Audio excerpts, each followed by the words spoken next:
For 4 years, he has insisted he is innocent, and now redemption for local attorney Kelly Mathis after prosecutors drop all charges against him. He was once called a mastermind of a $300 million gambling ring. He was arrested in the Allied Veterans of the World Internet Cafe scheme, as it was commonly referred to, back in 2013. Mathis was convicted on 103 charges. The conviction, though, was later thrown out. The Florida Attorney General's office has now decided to dismiss all charges. Throughout the case, Mathis said that he was not involved in the operation of the business, that he was just giving legal advice. He is joining us this morning, as well as his attorney, Mitch Stone. Thank you for being here. I said to you during the commercial break, I said, you must have slept really, really well the last 2 nights. This decision obviously came down Wednesday when I heard from Mitch about what happened. Is it just a huge sigh of relief? Yeah, is that an understatement? That is a gross understatement. After 4 years of dealing with this and thinking about it every day and having this pressure on me, it's taking some time to realize it's off now. It's over. It's done. Finally, I have been redeemed. Finally, I have proven what I set out to prove, that I was innocent. You've been exonerated. Yes. It's a good feeling. It's a great feeling. What has this been like emotionally for your family? Oh, very, very, very difficult. Very difficult. I think back to the first time that somebody had to sit down with my children and explain to them that your father's in jail. And just the pain that they must have felt hearing that. The last thing they would have ever expected, the last thing I would have ever expected. Mitch, I want to bring you in because I know that Kelly Mathis is a very humble guy. From everyone I've ever heard from in the legal community who was shocked when Mr. Mathis was arrested initially. You know, we're talking about someone who was the former president of the Bar Association, as an example, of the Jacksonville Bar Association.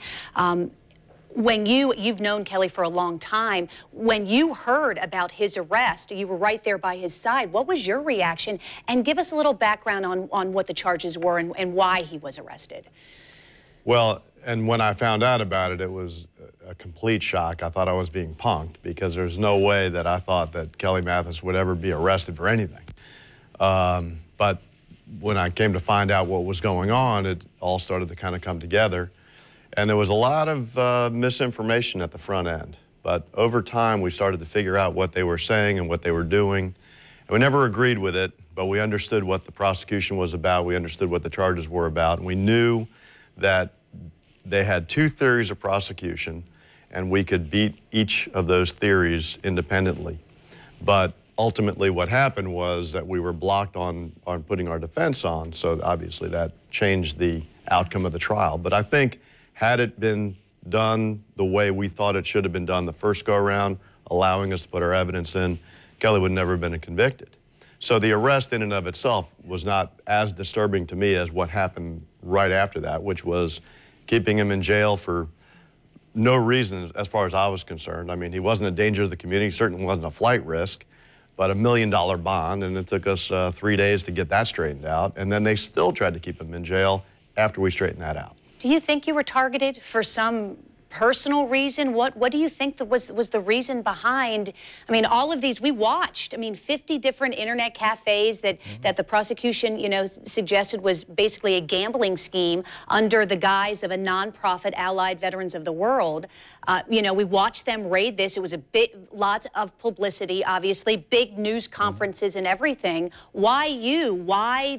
And I know that there's been legal ramblings about these cafes, but you in particular, the only one to spend any time in jail. The other 3, including the co-founder, took plea deals. I know that Nelson Cuba, as an example, former FOP president, as well as the vice president, Robbie Freitas, they took plea deals. Nelson spent a year under house arrest, but you were in jail, convicted on and served for 6 years in prison, which thankfully didn't happen. Well, Why?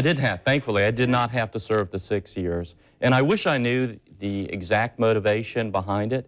But yes, they did target Allied veterans. They did target me specifically. At the time, yes, Allied veterans had about 50 internet cafes throughout the state of Florida. Estimates were that there were roughly 1,500 statewide.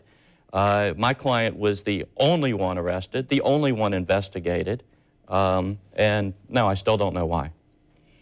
Financially, this must have taken a tremendous toll on you. I know that you want to build your practice back. How do you do that? How do you, after 4 years of waiting and not knowing if you're going to go to prison for 6 years, and now you have basically this new life ahead of you? Well, it's like being stuck in purgatory. I didn't know what to do. I couldn't make plans for the future.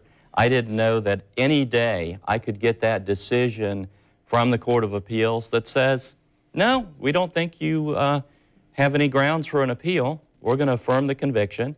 And I would have had to drive down or get taken down to Seminole County and start serving my time. So how do you plan a future? How do you think about a future?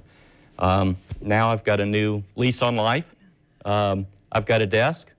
I'll get a phone. Right. I'll hang out my shingle and try it again.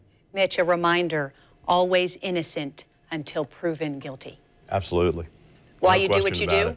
Absolutely. And, you know, this is one of those situations where it gets into the bizarre, but, you know, the prosecution fully believed in their theory.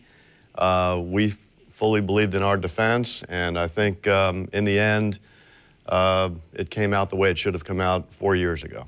Which you told me 4 years ago when we spoke on the phone. Thank you both for being here. Certainly. Appreciate Thank you coming in. Thanks for sitting having us. down with us.